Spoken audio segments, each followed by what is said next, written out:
It's what the community says the priorities are. So you have to document that. And you have to bring that to the table.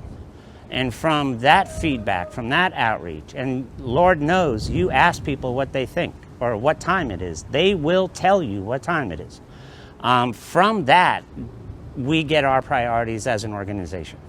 From that, we set up our research, our artwork, our campaigns, our organizing. We wrote the Right to Rest Act based on what the community of people we talked to in the Right to Rest Act case, of 1,400 people. They told us what we needed to know in order to know that what we were doing was representing people and not representing our assumption of what people think is important. This is going to sound stupid, but why is that important? Because poor people got way too many fucking leaders. Poor people got way too many people speaking on their behalf. Poor people have way too many academics researching their personal lives, whether they're left-handed, right-handed, blue-eyed, gray-eyed, whatever. Poor people get research. They don't get poverty addressed. And we're set in a way where we feel like the priorities that they tell us are the priorities of the community, that's the priorities we're going to work on. And so we're not going to research people.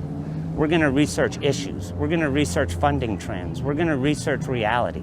We're going to research who's locked up, who isn't locked up. We're going to get to the core, because when we talk to the community, the core is where they're at, and the core is what they've identified. And so it's an anti-leadership style of organizing. They don't need us to lead them on what it is our community needs. They need to be represented and repped with integrity. And it's also the easiest way to get involved in doing community organizing. You know, we talk about the Saul Alinsky model, or we talk about this model, or the Nader model, or whatever. But the simplest thing is, you want to know what's important? Freaking ask them. And don't just ask those that come to you. Ask the people in your community. They'll tell you. That's clear. The coalition, LA Can, a bunch of us, we've been doing this for a long time.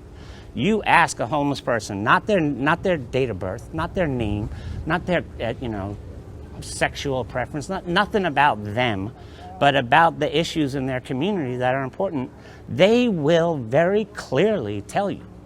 And that is the basis of legitimate, we call it accountable, community organizing. Give me an example of some of the